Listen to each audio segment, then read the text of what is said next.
All right. Can you see that? We can. Okay. Thank you. Well, let's look at the legislation then. In the legislation, one of the powers that every resident council has is to sponsor and plan activities for the residents. And this is over and above what the resident offers. And so in order to do this, residents need to have access to their funds, a way to get their funds. And the resident councils also need to feel confident that they have authority over how their funds are spent. It's loud enough, but I can't. In a way, it's an issue of empowerment. Legislation is written to support residents' councils having autonomy, to encourage goal setting, to encourage decision making, and power to effectively change or add to the residents' lived experience in their home.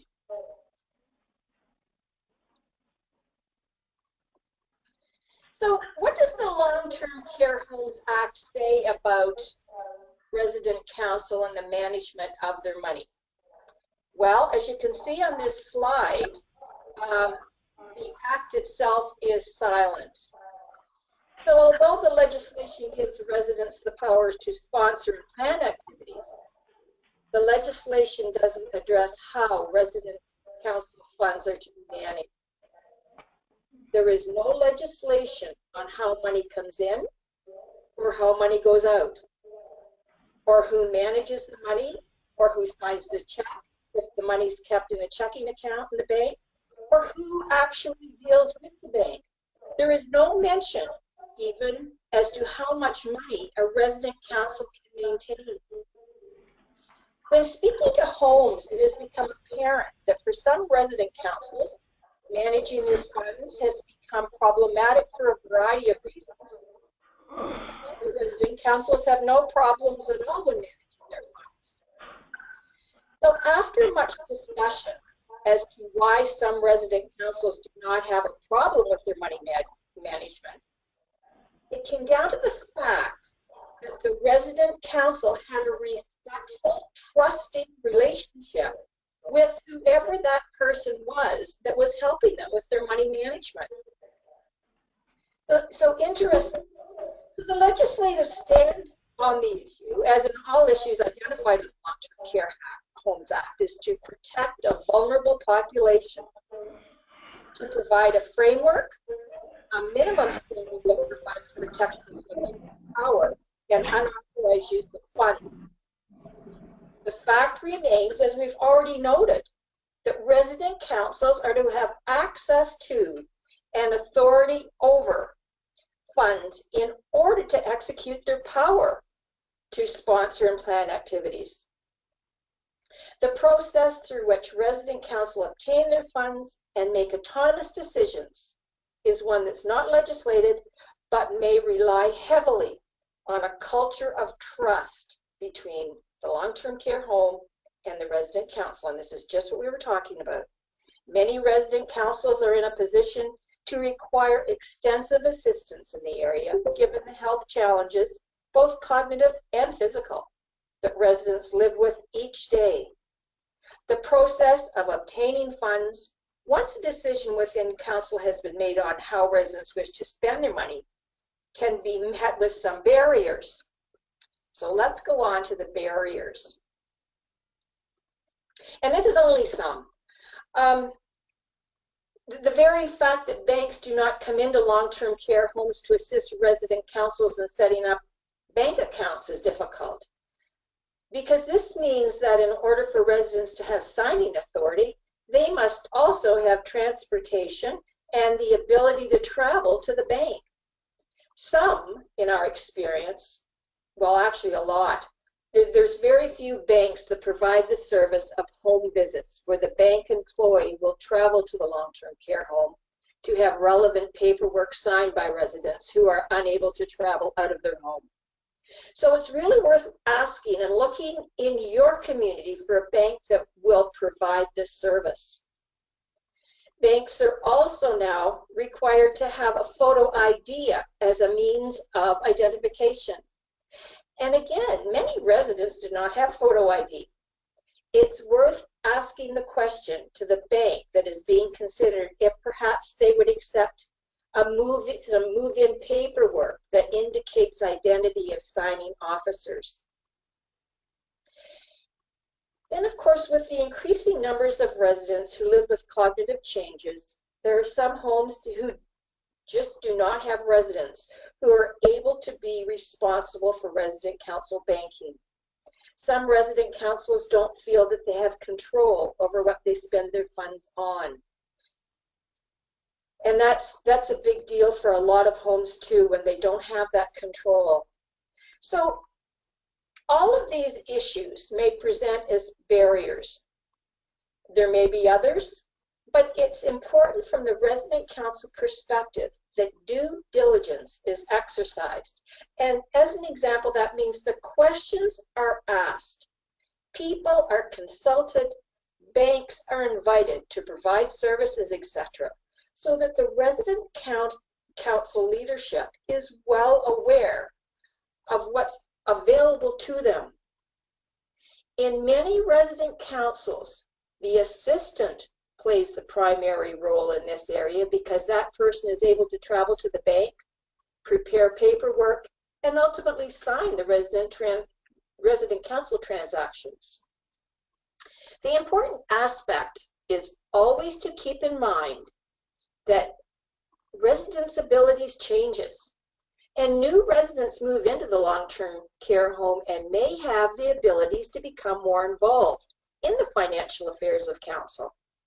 Nothing ever remains static. And the assumption that there is no residents who are able or want to be involved prevent the resident council being autonomous and distinct from the home. So that's a lot of information we've just talked about. Josie Lee, I believe we're going on to a poll.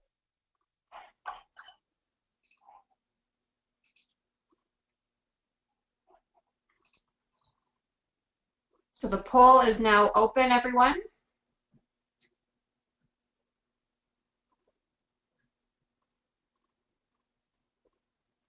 Josie Lee, does it seem like everyone can hear okay now? It does, yes. Okay, thank you.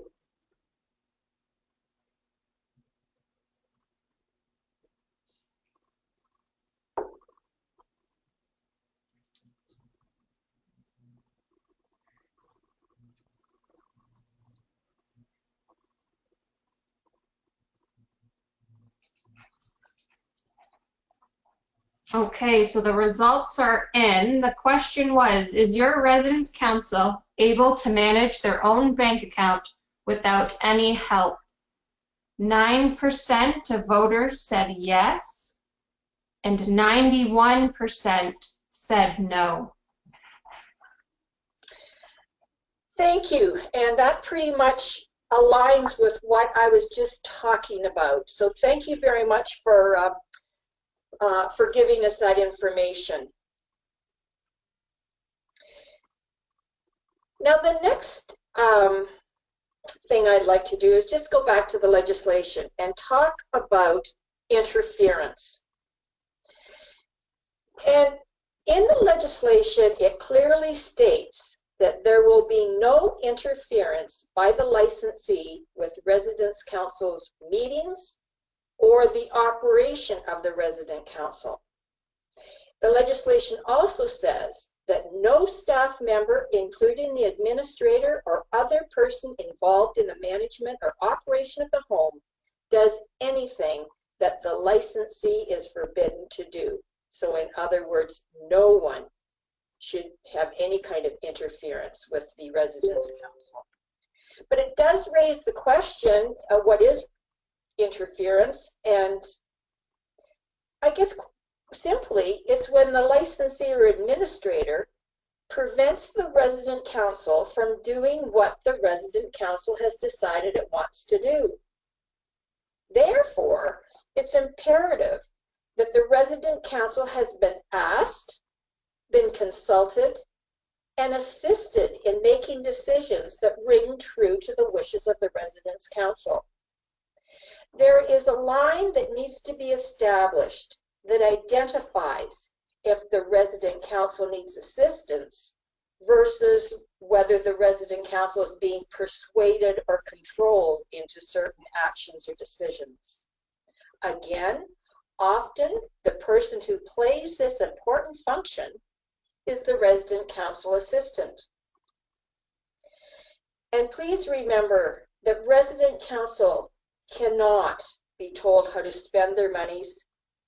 It is a decision that resident council makes.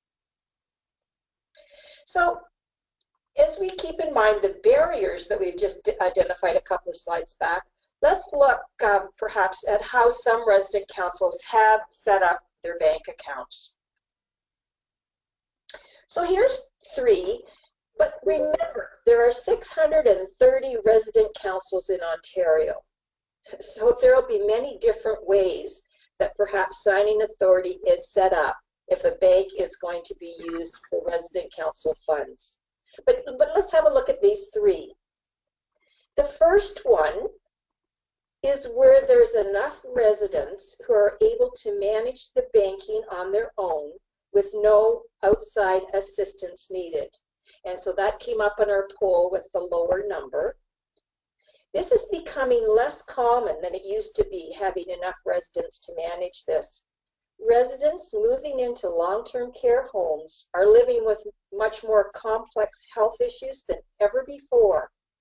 Over 65% of residents currently living in long-term care homes have cognitive changes associated with dementia, plus many other physical and cognitive situations that may create few options for residents to be actively involved.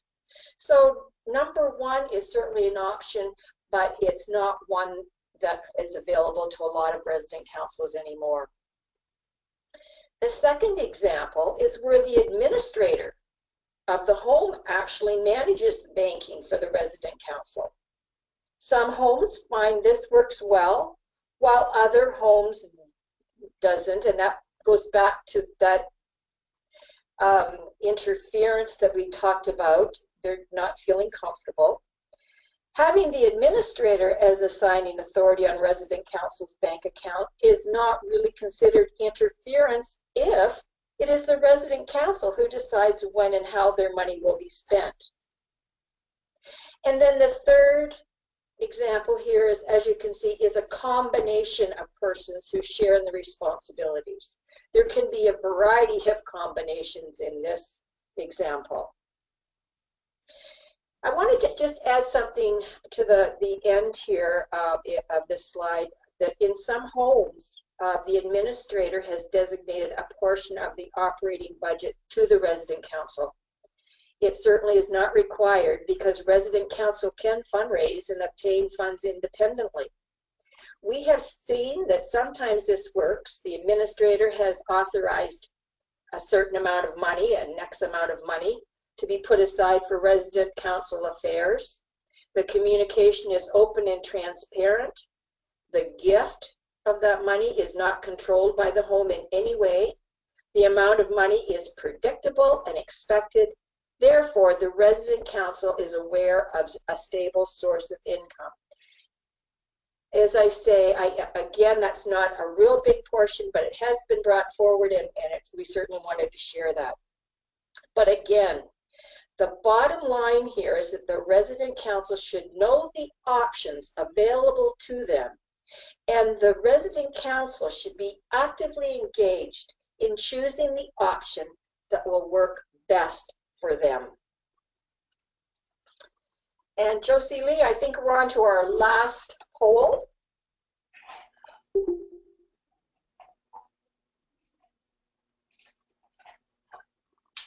The poll is now live.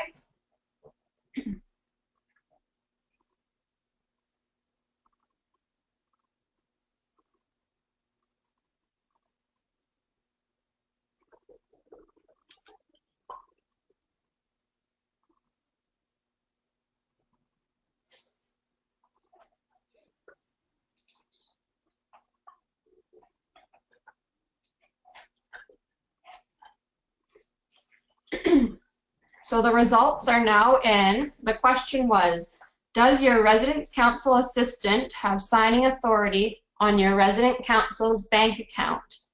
And believe it or not, it was a 50-50. 50% said yes and 50% said no. Oh, wow. That's pretty evenly distributed, isn't it? Again, thank you very much. It's interesting because in the resource manual, you'll see information where OARC really wasn't recommending the staff assistant or the assistant to resident council to be perhaps the signing authority. But I'm really glad to see that, you know, 50% read the manual and 50% decided not to, because let's look at resident council and what it says. Again, this is in the legislation. And the legislation says that the resident council assistant is appointed by the administrator and acceptable to council. It also says in carrying out his or her duties, a resident council assistant shall take instructions from the resident council, ensure confidentiality where requested, and report to resident council. It is absolutely imperative that the relationship between the resident council and their appointed assistant is based on trust, and the legislation is written to ensure this. If the relationship isn't working, if the assistant isn't following the directions of the resident council, or the trust that resident council have in their assistant is broken, then the resident council has the power to request that a new assistant be appointed.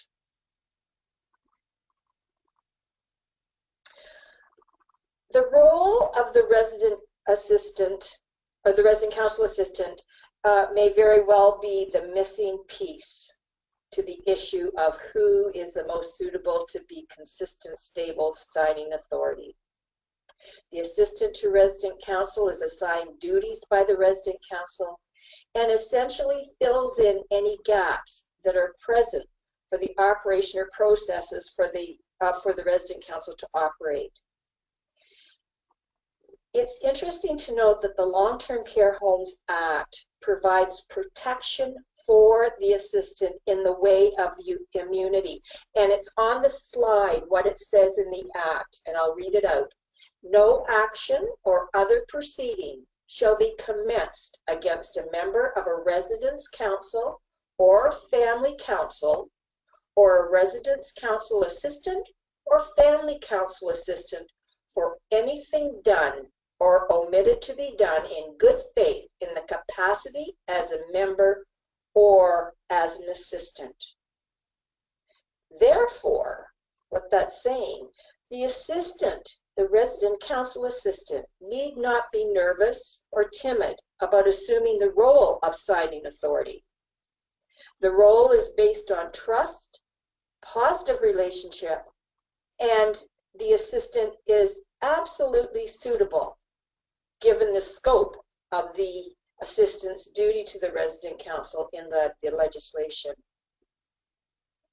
So that leads us to a recommendation and a bit of a change in thinking that OARC has had. OARC recommends that up to 4 people assume the signing authority for the residence council, one of whom is the resident council assistant. The assistant's role is one that is guided by legislation. That person performs duties as assigned.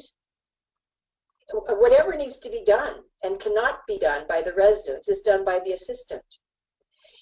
The assistant operates in confidentiality when requested and protected by law, and that's that immunity that I have just spoken about. The residence council is ever changing. Residents' abilities to participate as signing authorities varies from time to time. due to their precarious health conditions and sometimes even death.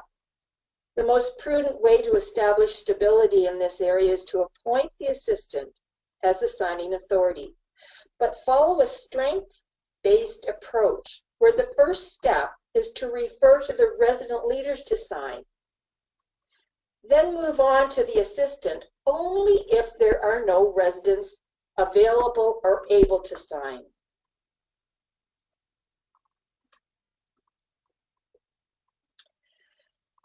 So, a lot of information, but let's just do a recap of the main points. Number one, there is no direction in the Long-Term Care Homes Act as to how resident council manage their money. Number two, legislation is written to ensure that resident councils have resources if they feel they are not in control of their monies. And this includes, by the way, getting in touch with the inspections branch of the Ministry of Health and Long-Term Care. Number three, no one-size-fits-all solution. However, all resident councils should have discussions and have an understanding about their funds. Resident councils need to come to an agreement on the conditions regarding control of their monies. Number four, resident council owns the decision to choose who they feel is best suited to be listed as signing authority or authorities. And it's really recommended and strongly encouraged that documentation for this happen in your resident council meeting minutes.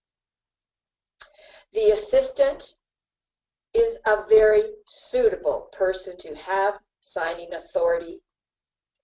And the last point, the success of residents' council and their ability to exercise their powers rests in the expectation that the relationship between the resident council and all others is based on mutual respect, trust, and positive support.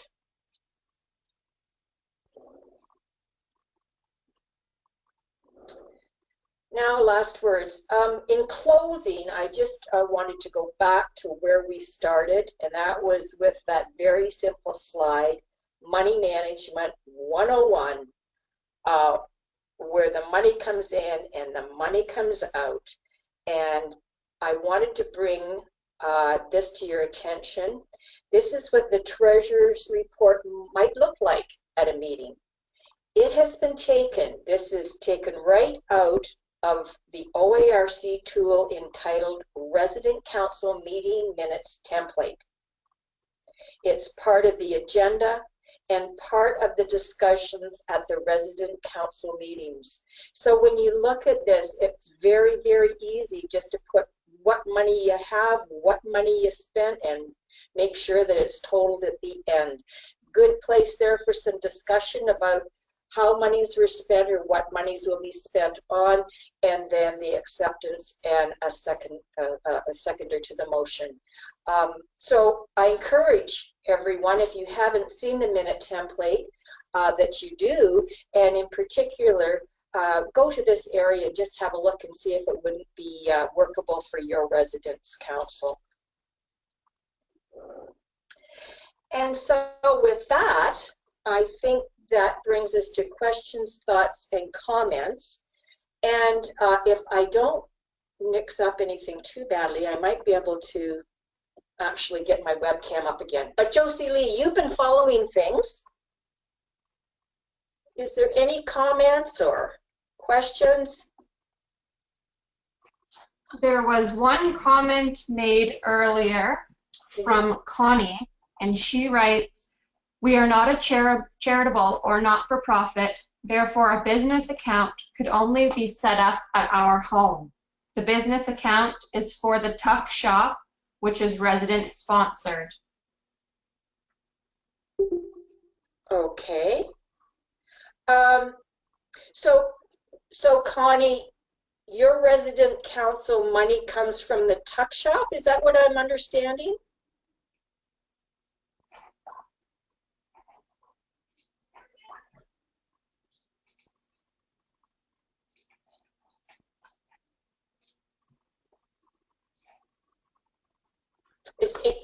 The resident council gets the money from the Tuckshop? Yes. So And, any item purchased for the Tuckshop, it goes through the resident council account, or actually it's under our Westmount Gardens Tuckshop. That's what it's under. We weren't able to open a bank account because we're not charitable and we're not a non-for-profit. So therefore, we didn't classify to open a bank account under that. Under those terms, we had to open a business account. but the resident council could open an account, couldn't they? Not-for-profit. We're a profitable home, and they're not a non-profit, so they would not let us open a bank account under resident council name. Do you get the money from the Tuckshop? Is that how it works? Yeah, sales is deposited into their account, so it's kind of run like a business because they're selling the items off the Tuckshop. It's put into the account, and then anything that needs to be purchased for the Tuckshop is purchased from that account. And then if we have any other barbecues or anything that's for resident council, it just goes in the account as well. But we had to classify it under a business account because the resident council is not a charitable, we don't have a charitable number. We don't have an organizational charitable number for our resident council. So really we shouldn't be fundraising. Okay. I really don't, okay, so I guess my other question then when I think about this is it working well for you? Right now, yeah, it is working. It is working. However, myself and our business manager is there's only two of us, but we have the signing authority. But we do go through all the statements and everything, and it seems to be working okay without a glitch. Okay. What would resident council spend that money on? Okay, so for instance, last year, and I try to keep them focused on residents as a whole, so that their varying disabilities doesn't matter. And they purchased actually patio equipment. And this year, actually, under lengthy discussions, they're looking at lighting our courtyards for Christmas so that all residents, regardless of physical ability or cognitive ability, can enjoy it. Right. And are the residents happy? Do they feel they're being listened to? Do they feel their money is being spent the way they want it and that kind of thing? Yeah, I make sure that it's all passed on a motion for seconded, the motion passed and seconded, and everybody's all in agreement. They come up with a bunch of ideas, and then we go through the ideas, and they totally pick. They gear their choices towards what they want. Well, it's certainly an option that wasn't covered today. But, again, it sounds like the bottom line is that the resident council does have their money to decide how they would like to spend it. So, I'm going to write that down as probably just a note to add to our presentation that there's still another option, perhaps. Yeah, that's what they recommended, just because we had to have a charitable account, a charitable organization number to raise funds. So anyways, it was kind of a loophole, I guess, they found for us. Okay. Thank you very much for sharing that. Josie Lee, has anybody else mentioned anything about that? No, but we do have another comment come in from Wendy. Wendy is saying, just to confirm, if the residents council feels they do not need to raise money, do I need to pursue them to raise money? The resident, what the legislation says is that the resident councils have the power to have programs, to offer programs, have programs over and above. In order to do that, you need to have money to do it. So resident councils are certainly given the right to raise money if they want.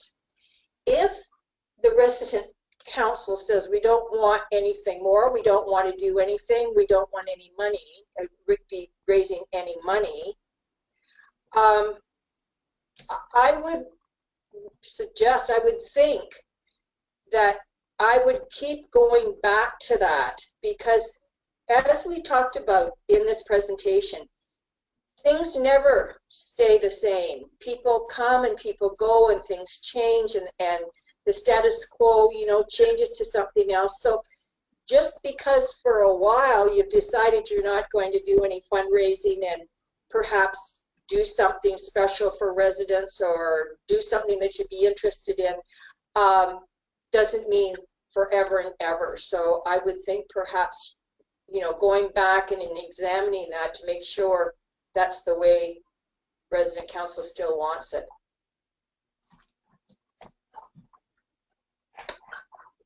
And by the way, after we're finished the presentation, if there's anything that needs to be added to anything or that, we will certainly try to get that information out to you. So thank you. Anything else?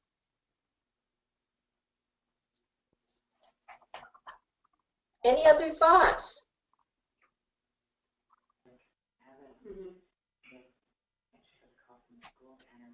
I've unmuted the line, so if there's any last question, thoughts, or comments, you are able to speak up.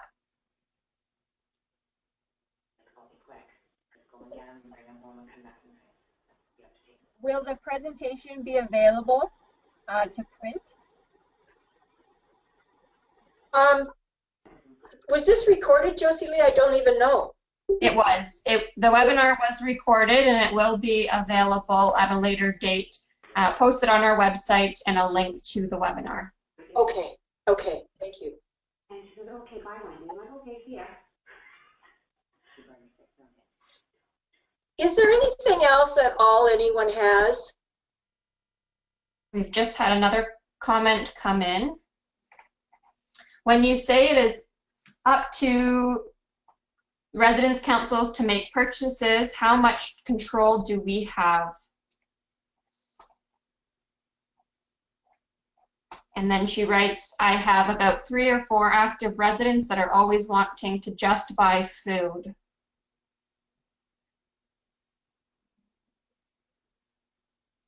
So I believe that this is coming likely from an assistant.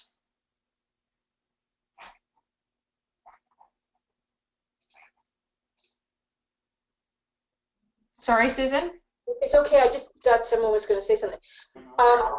Resident council, the members are all residents in the home.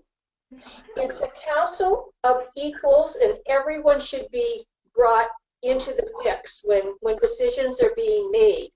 And for those people who can't attend the meetings, perhaps, they should be there in thought.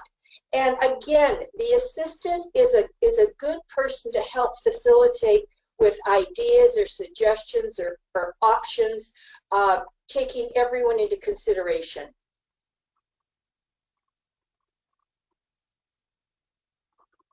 Great, thank you, Susan. Okay, does that help? I don't know who asked.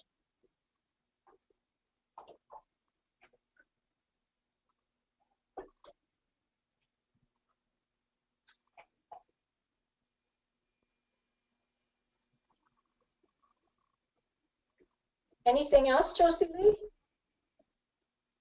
Not at this point, not coming through the chat line, no. Okay. Well, I think, I'm sure if I touch anything, I'm going to lose my slides. So what I will say is thank you. Thank you very much for joining us. Thank you for the ones who gave insight. Thank you for taking the polls. I hope you found that interesting. For me, it was really quite eye-opening. Please remember that every resident council is special and unique. And please be in touch with OARC if you need any help at all. So thanks very much and have a good day. Josie Lee, thanks very much for your help. No problem. And just as a final thought for everybody, please consider joining us for our next month's live webinar, which will be on Wednesday, June the 14th, same time, 2:30 to 3:30. And the presentation will be on the provisional agenda, which is one of OARC's many tools. So thank you again, and please consider registering for our next webinar. Bye, everybody.